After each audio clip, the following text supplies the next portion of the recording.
Hi, I'm going to do a quick overview today of the Mark II Electric Variable Pitch Rotor, or EVPR, and highlight some of the differences and improvements from the Mark I design shown here.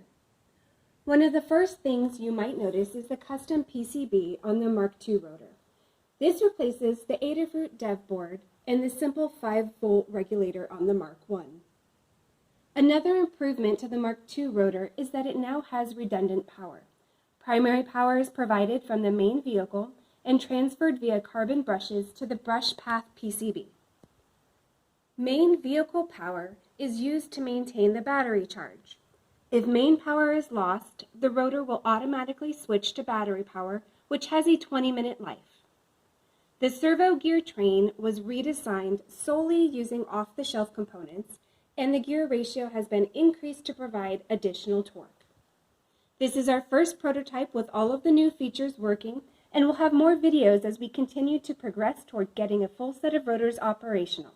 Thanks for watching.